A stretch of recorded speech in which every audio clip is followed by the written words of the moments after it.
Hey everyone, I'm back, and today we're going to be talking about The Wicker Man from 1973, the original. And I have never seen this movie before. I've always heard about the remake with Nicolas Cage from 2006, I believe. But I've never seen the original or heard much of anything about the original.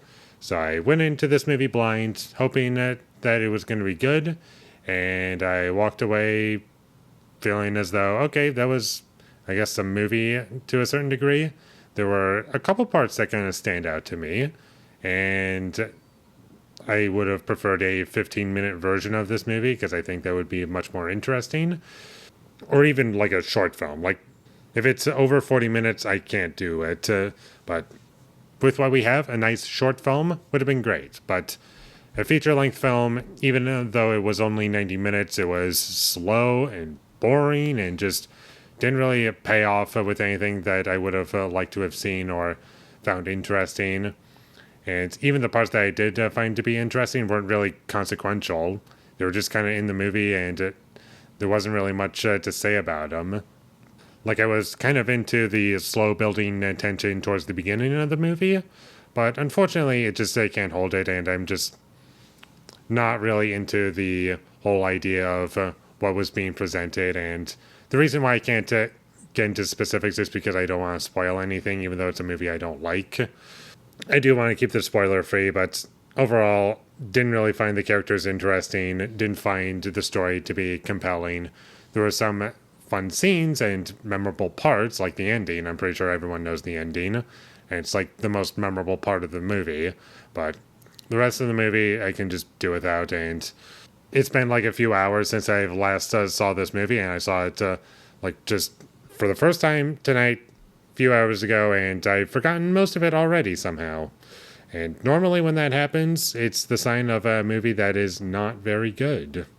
It wasn't offensively bad, it was just so boring, and like nothing happens. The only parts about this movie that I kind of liked are just little things. Like, I liked the one song that the innkeeper's daughter was singing towards the beginning. That song I kind of liked.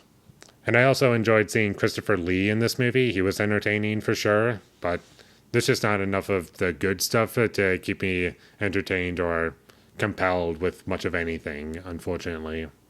There was no distinct style from the filmmaking that made it stand out, and that's probably because the director of this movie hasn't really made a whole lot of movies to like have a voice be heard or much of anything really.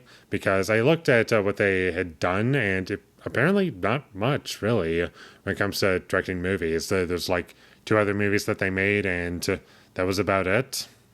Robin Hardy, like, not very well directed overall in my opinion, and the music and song choices at many points in the film just didn't really need to be there and were kind of distracting, even in the opening credits, unfortunately. And there was also some really weird, strange, creative decisions made along the way, like the slow motion didn't need to be there.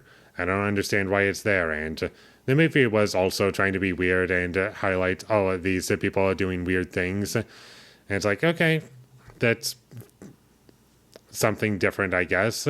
And I can imagine for the time, this movie probably would have been very disturbing and very, like, shocking for its time. But unfortunately, for someone like me who's exposed to a lot of things that are just as, if not more, shocking than what this movie has to offer, it just kind of came across as like, okay, that was... Also, I kind of felt as though the whole point of showing these things was just to be shocking and nothing else. Like, it didn't really take away much from it. It was there, and that's all I can really say about it. It was there.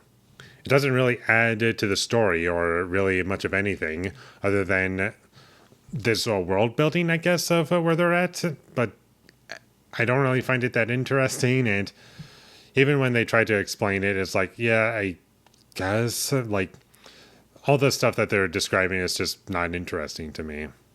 I just feel as though there's nothing that this movie had to offer that really made it compelling. Like, as a detective story, it didn't work for me because I wasn't engaged with what was being done as far as detective work goes. I didn't find it thrilling in the slightest, and I wasn't scared by anything in this movie. It was just a very hollow, empty experience, and I was struggling to pay attention to anything in this movie. And when it was talking about philosophical ideas, it's like, yeah, that's kind of interesting, but I wasn't really paying attention all that much, mostly because it's just stuff that either I've thought about already or just stuff that I don't care too much about. The movie was also fairly predictable in terms of the directions that the story was going. That obviously didn't help my experience. And the movie was very slow, and the movie was very slow, and I can be fine with that if it's building to something or has a purpose to it. But unfortunately, it just felt slow for the sake of stretching this out to 90 minutes. And I was kind of thinking about the original Friday the 13th from 1980 when I was failing that runtime. Because in that movie, it kind of just felt like it was 90 minutes because they needed to stretch it out to 90 minutes in any way that was possible for them to do so. And that kind of rings true for this movie as well. Felt like they just wanted to make a feature-length film, and they did it, and here we are. I also did find it to be kind of funny that the film is basically a police officer looking for a missing child, and I probably wouldn't be making this comparison if I hadn't rewatched this movie so recently, but when that was revealed to be the case, which is fairly early on in the movie, I was thinking of Moonrise Kingdom, honestly. I was like, hey, Moonrise Kingdom.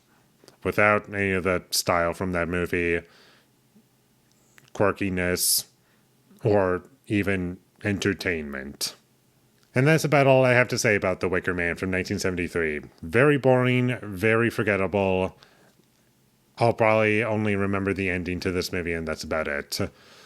I might check out the 2006 film at some point. Not because I'm expecting it to be good, but I'm a bit hopeful that'll probably... I'm a bit hopeful in the sense that it'll probably be more entertaining than this. So we'll see what happens. I might check it out at some point. I've seen the ending to that movie. It's pretty good. So with all that being said, I'm going to give The Wicker Man a 4 out of 10.